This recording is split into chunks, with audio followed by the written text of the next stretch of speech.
Let's continue our lesson. हमारा topic था controlling, guiding and informing the government. तो ये पार्लियामेंट का काम होता है ये सब करना। One of the main aspects of parliamentary democracy is that the executive is answerable to the legislature।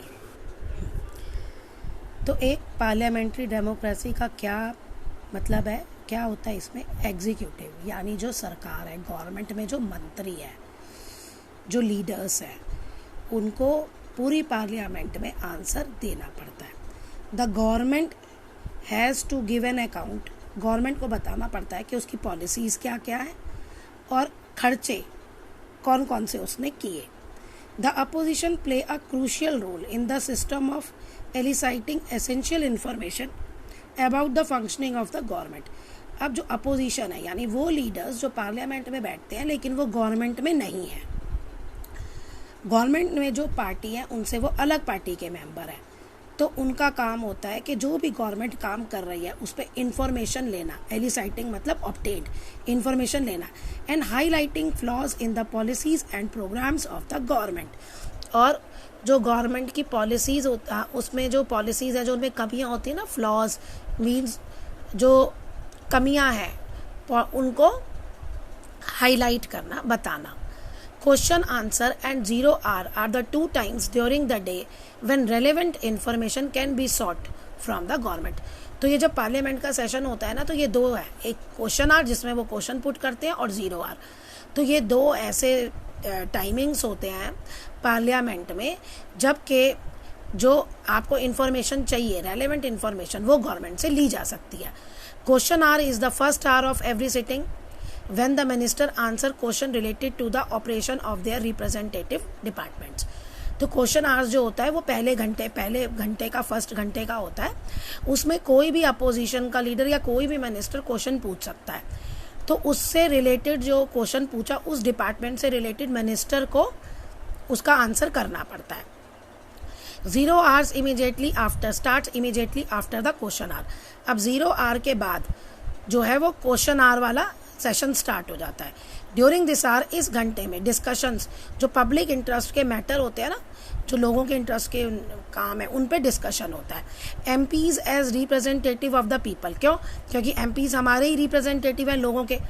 Play a key role in controlling and directing the government for making various policies and updating the people about the action of the government. तो वो main है, representatives जो है, जो हमने MPs चुन के भेजे हैं, वो मेन काम क्या करते हैं? गवर्नमेंट की जो वेरी पॉलिसीज़ होती है उनको कंट्रोल करते हैं, उनको बनाते हैं और कैसे इम्प्लीमेंट होना है ये भी देखते हैं, और लोगों को भी गवर्नमेंट के एक्शन के बारे में बताते हैं। Beside the parliament also has power to remove president. अब पार्लियामेंट के पास ये भी पावर है कि वो प्रेजिडेंट को, वाइस प्रेजिडेंट को, जजेस को, हाई कोर्ट या सुप्रीम कोर्ट को उनको हटा सकता है if they violate the constitution misuse their power. अगर वो हमारे कॉन्स्टिट्यूशन के खिलाफ जाते हैं या अपनी पावर का मिसयूज़ करते हैं। वैसे इंडियन हिस्ट्री में कभी ऐसा हुआ नहीं है और उनको हटाना इतना आसान भी नहीं है। Control on government finance. Finance मतलब होता है पैसा। कैसे? The parliament manages the finance of the country, कि कितना पैसा कहाँ खर्च होगा, क्या एक बजट आता है पार्लियामेंट में हर साल, तो वो फाइनेंस को मैनेज करना। एवरी ईयर, हर साल, the finance minister presents the budget before the parliament. हर साल पार्लियामेंट में बजट देते हैं। That explains in detail the intended expense, जो ये बताता है कितना खर्चा होगा, और प्रोबेबल रिटर्न, और क्या वापस आएगा, मीन्स कि कितना टैक्स कलेक्शन है और हम अलग अलग जगह पे कितना खर्च करेंगे। अब गवर्नमेंट कहाँ खर्च करती है? सड़क बनाने में, हॉस्पिटल बनाने में, कॉलेज बनाने में, इंफ्रास्ट्रक्चर में खर्च करती है। जो गवर्नमेंट के अलग अलग डिपार्टमेंट होते हैं उनकी सैलरीज भी दी जाती है एम्प्लॉयमेंट को, तो सब। Beside the government tables before the parliament all proposal of new tax law which are an important source of earning for the government. अब कहते हैं इसके अलावा गवर्नमेंट जो है पार्लियामेंट में ये भी बताती है कि कौन से नए टैक्स वो लगाएगी जिससे कि गवर्नमेंट की इनकम बढ़े। इनकम बढ़ेगी तभी वो खर्चा कर पाएगी। अब जो मेन काम होता है लॉ मेकिंग, तो लॉ मेकिंग किस पे बनता है ना, ये लॉ मेड बाय सेंट्रल, ये पावर है मेन। तो हमारे कॉन्स्टिट्यूशन में पार्लियामेंट की क्या पावर है, स्टेट गवर्नमेंट्स की क्या पावर है, वो सब लिखी है। आप देखो ये है सेंट्रल लिस्ट, इसमें वो सब्जेक्ट्स होती है जिसपे सिर्फ पार्लियामेंट्री लॉ बना सकती है, यानी जिसपे सिर्फ यूनियन गवर्नमेंट जो सेंट्रल गवर्नमेंट है वो बना सकती है। एट प्रेजेंट इंडिया में सेंट्रल गवर्नमेंट मोदी की है, बीजेपी की है, तो वो इस पे लॉ बना सकती है। और इनमें वो इश्यूज होते हैं जो पूरी कंट्री से रिलेटेड होते हैं, जैसे डिफेंस का हो गया, है ना, ये सारे हो गए ऐसे। These law apply to whole country, पूरी कंट्री में ये चलते हैं। For example any law relating to the defence, defence का कोई भी है, money, banking, telephone, postal system, ये गवर्नमेंट ही बनाएगी। नेक्स्ट है स्टेट लिस्ट। स्टेट लिस्ट में वो सब्जेक्ट्स होते हैं जिसपे सिर्फ स्टेट गवर्नमेंट यानी स्टेट लेजिस्लेटिव असेंबलीज ही लॉ बना सकती हैं। अब different states can have different laws on any of these subjects. अलग अलग कंट्री, अलग अलग स्टेट्स में आपको सेम सब्जेक्ट पे अलग अलग लॉ मिलेंगे। जैसे रोड का मेंटेनेंस है, हाईवेज है, एग्रीकल्चर है। एग्रीकल्चर में कोई कंट्री में, किसी स्टेट में अलग रूल होगा, किसी में अलग होगा। अब एक concurrent subject on which the laws can be made by both parliament and state. अब कंकरेंट लिस्ट वो होती है जिसपे स्टेट भी बना सकती है और सेंट्रल गवर्नमेंट भी बना सकती है और स्टेट गवर्नमेंट भी। सेंट्रल गवर्नमेंट मतलब पार्लियामेंट। जैसे एजुकेशन, क्योंकि ये दोनों के इंटरेस्ट हैं, एजुकेशन जो है वो सेंट्रल गवर्नमेंट के इंटरेस्ट में भी है और स्टेट गवर्नमेंट के भी इंटरेस्ट में है। Relating laws to the factories, industries, ये सब।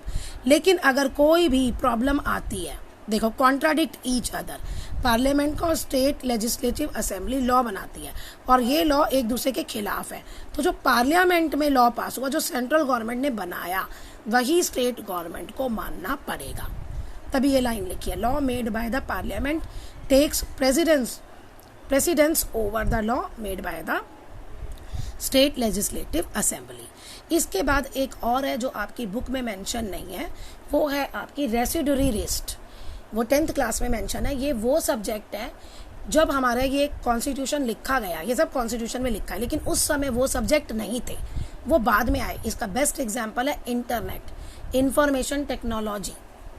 तो वो अब साइबर क्राइम इतना बढ़ता जा रहा है, वो उस समय नहीं था जब हमारे कॉन्स्टिट्यूशन लिखे गए, तो अब उस पर भी लॉ बनाने की जरूरत है। तो ऐसे सब्जेक्ट रेसिडुअरी लिस्ट में डाले जाते हैं और उस पर लॉ बनाने का अधिकार पार्लियामेंट यानी सेंट्रल गवर्नमेंट को है।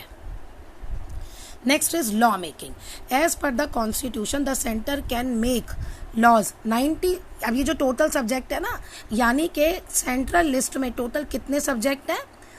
97 in the union list. Railway, banking, currency, foreign affair, ये सब। Residuary subjects not found in any bill, ये मैंने आपको बता दिया।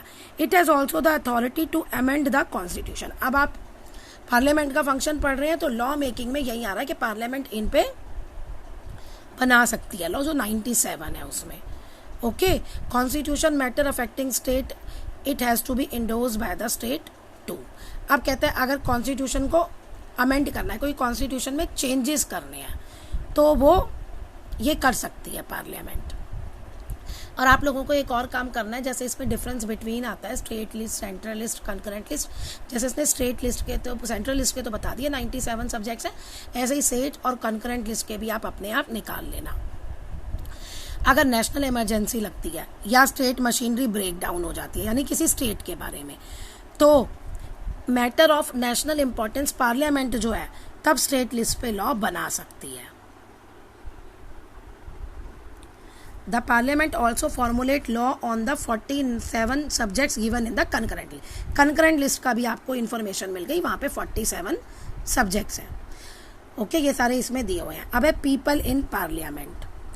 Nowadays more and more people from diverse background, diverse मतलब इंडिया में इतने भाषा बोलने वाले लोग, इतने धर्म जानने वाले लोग, अलग अलग उसके कल्चर के लोग रहते हैं, तो वो अब पार्लियामेंट में वो सारे हैं actively participating in the functioning of the government में वो पार्टिसिपेट कर रहे हैं। रीजनल पार्टीज जो हैं हैव कम, उनको भी ज़्यादा इंपॉर्टेंस मिलने लगी है और वो भी इस पार्लियामेंट में डिसीजन मेकिंग में एक मेन रोल प्ले कर रही हैं। And influencing the policies made by government, और गवर्नमेंट जो पॉलिसी बनाती है और उस पर वो असर डालती है। जैसे अब जमाना जो है, किसी भी सिंगल पार्टी को ना मेजोरिटी नहीं मिलती, कम सीट्स मिलती हैं, तो उन्हें किसी रीजनल पार्टी के साथ जाना पड़ता है। रीजनल मतलब जो उसी स्टेट में काफ़ी पॉपुलर है। जैसे आप यूपी में ली तो यूपी में समाजवादी पार्टी पॉपुलर है, राइट। अब अगर आप बिहार में जाते हैं तो वहाँ पे जनता दल और ये 2 पार्टीज़, एक लीडर्स हैं जो वहाँ पे हैं, उनकी पार्टीज़ काफ़ी फेमस हैं। नीतीश जिस पार्टी का मेंबर है अब बिहार में, नीतीश जो सीएम है बिहार में, जिस पार्टी का वो मेंबर है, वो पार्टी अब एनडीए में यानी बीजेपी की कोलिएशन में है। तो कोलिएशन में बहुत सारी पार्टीज़ होती हैं जो रीजनल पार्टी होती है, अलग अलग स्टेट की पार्टीज़ होती है, तो उनके बिना गवर्नमेंट बन नहीं सकती। तो अब वो भी इस डिसीजन मेकिंग में पार्टिसिपेट करते हैं।